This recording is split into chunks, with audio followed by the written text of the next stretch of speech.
안녕하세요. 오늘은 삼합과 투관 그리고 통변을 한번 간단하게 볼게요. 삼합 아시죠?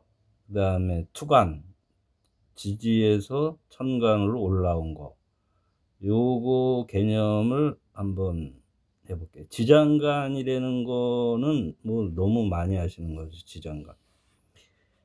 자, 이 부분을 잘 한번 보세요. 지지는 드러난 모습이에요. 그러니까 해가 있으면 이거는 뭐 겨울이다 뭐 이런 어떤 겉에 드러난 모습이에요. 근데 이 지지 안에 지장간은 해, 무, 가, 미미 있죠.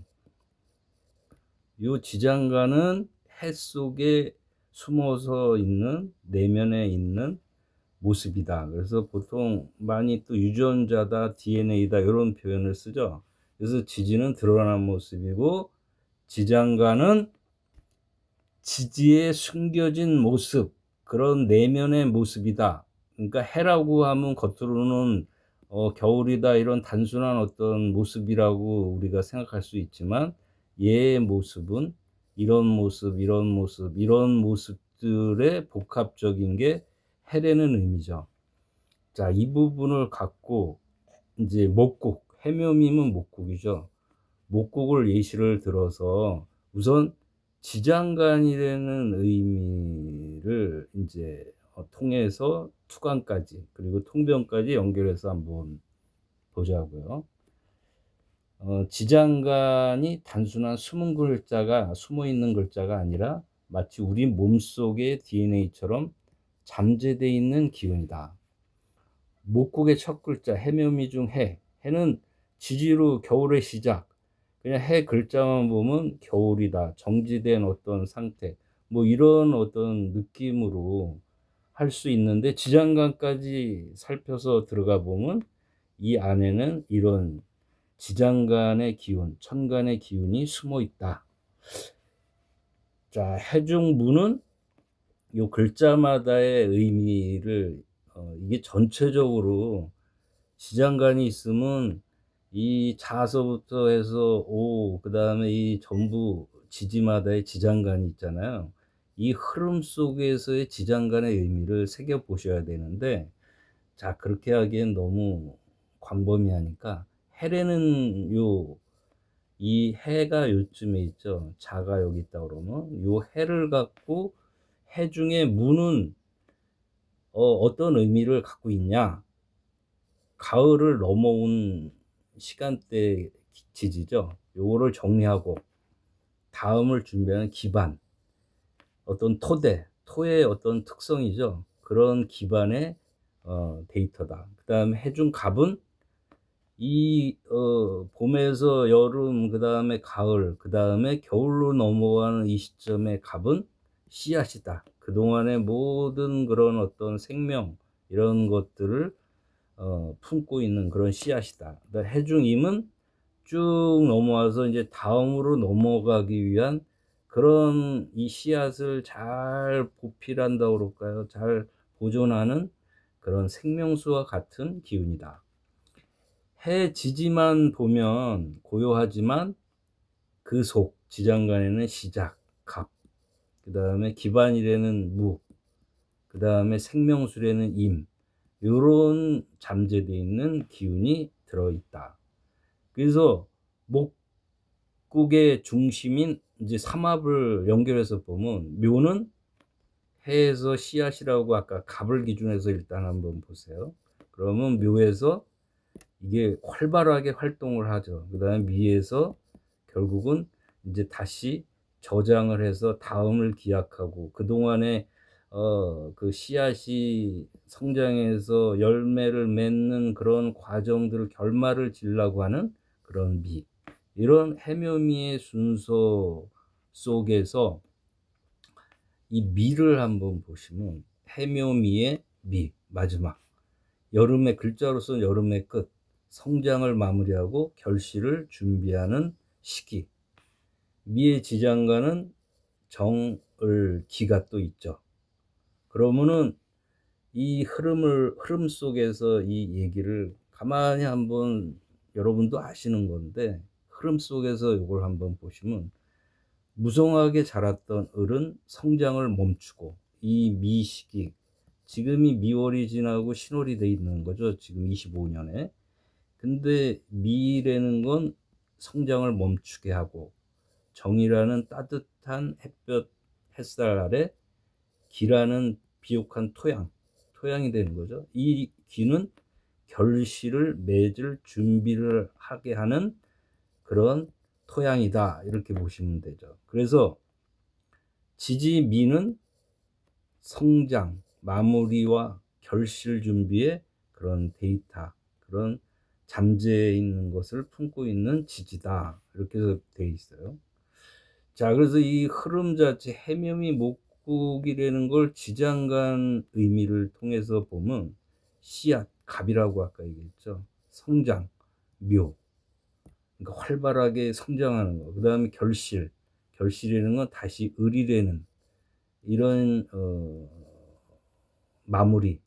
그래서 한 계절, 한 인생의 어떤 중반, 후반, 40, 50대 그래서 이 넘겨는 거를 마무리해야 되는 그런 단계의 흐름이다. 이런 거를 가만히 인생하고 연결해서 하루하고, 그러니까 하루하고 인생이라는 전반을 두고 한번 보시면 이게 이해가 뭐 아시는 부분도 많고 하여튼 이런 글자가 있는데 이거를 제가 팁을 하나 드리면 지지가 연월일 시가 있잖아요.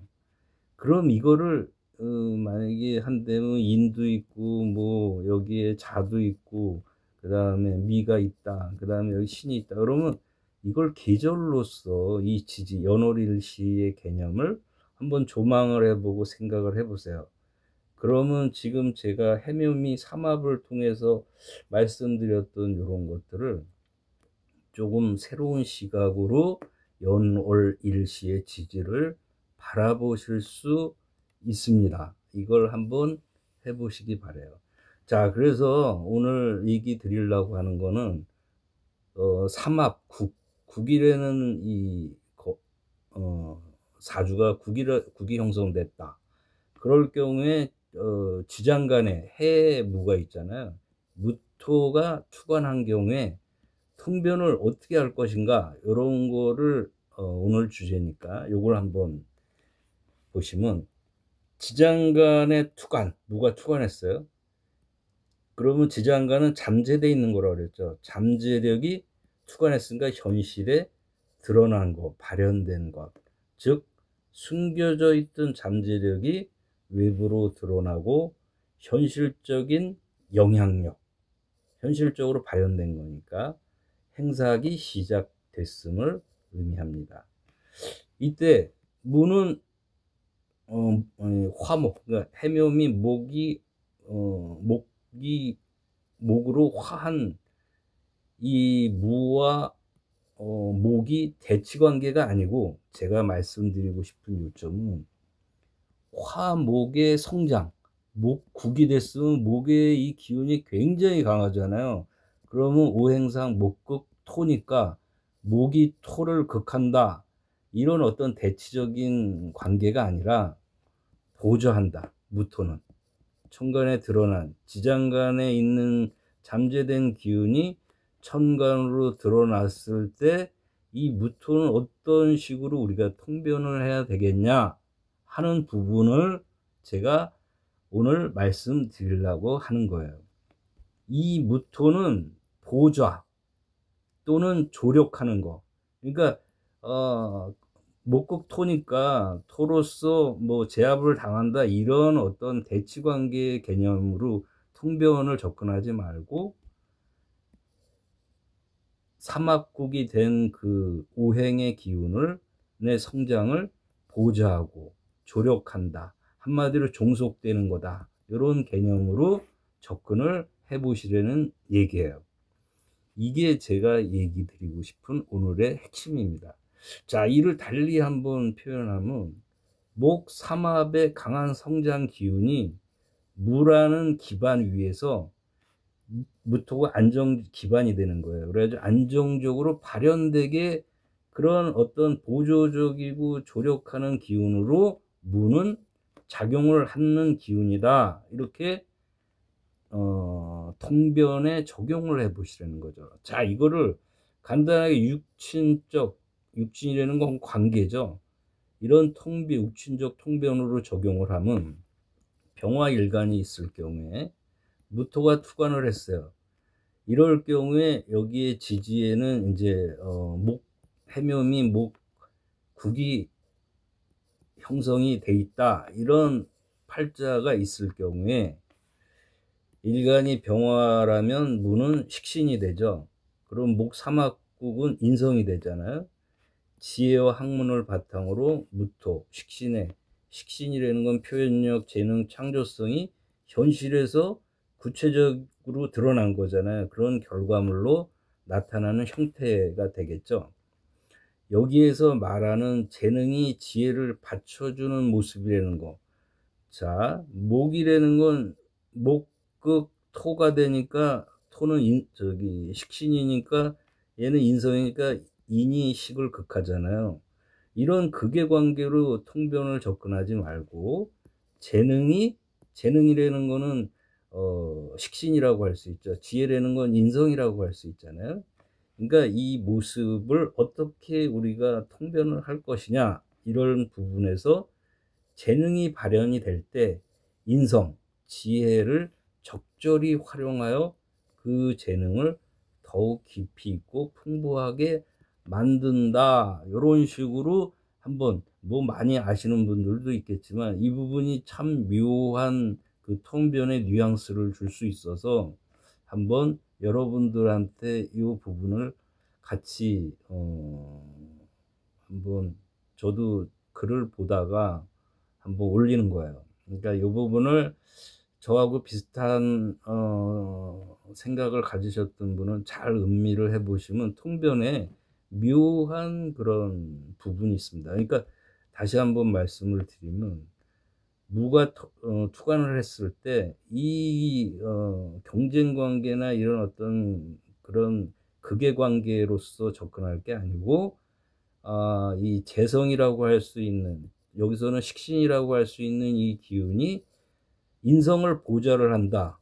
인성이 식신을 극하니까 얘는 제압당했다, 뭐 이런 그 여러 가지 극의 관계의 시각이 아니라 보좌하는, 식신이 인성을 보좌하는 개념으로 여러분들이 접근해 보시길 바라는 의미에서 오늘 이 부분을 얘기를 드리는 거예요.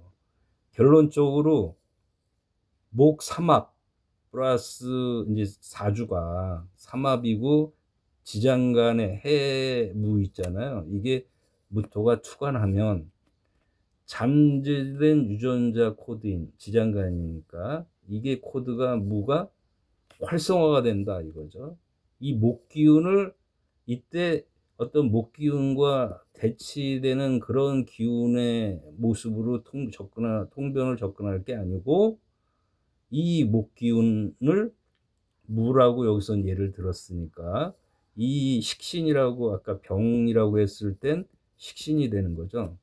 이 물에는 기운이 목이라는 인성이 되겠죠. 여기서 일간을 이걸 잡았으니까 그랬을 때 이 무는 목이라는 이 인성의 기운을 보좌하는 기운으로, 보조하는 기운으로, 종속된 기운으로 이렇게 작용을 하니까 통변을 할 때 그런 뉘앙스를 갖고 한번 그 팔자를 읽어 보시라는 얘기죠.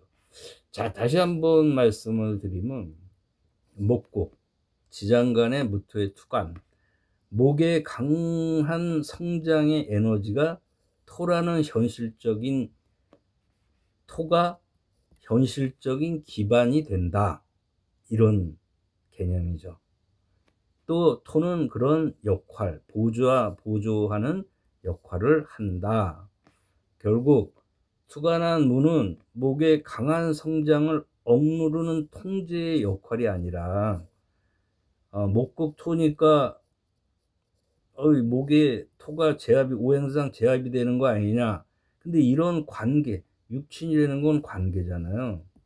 관계라는 측면에서 이거를 통변을 할 때 통제라는 이런 뉘앙스의 개념이 아니라 그 성장이 목이 굉장히 강한데 목의 성장의 에너지가 올바른 방향으로 나아가도록 보조하고 보조하는 무토니까 토의 특성으로서의 기반이 된다고 통변해 보시라는 얘기입니다. 이는 마치 거대한 나무가 척박한 땅에서는 제대로 자랄 수 없지만 비옥하고 안정적인 땅, 무, 여기에 뿌리를 내리면 훨씬 더 크고 튼튼하게 성장하는 모습과 같다. 이런 개념.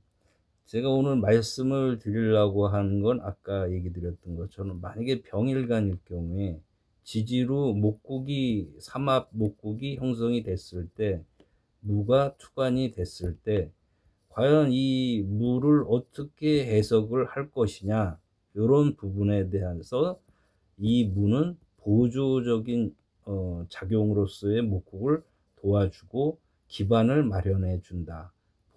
보조로서 보조하는 종속된 그 목에 종속된 기운으로서 작용을 한다. 이런 뉘앙스로서 통변을 해 보시면 좋겠다. 그래서 한번 올려봤습니다. 자, 오늘은 다음에 한번 또 기회가 되면 무 말고 기토가 있잖아요. 이 기토와 무는 글자도 틀리지만 내용도 상당히 의미가 틀리겠죠.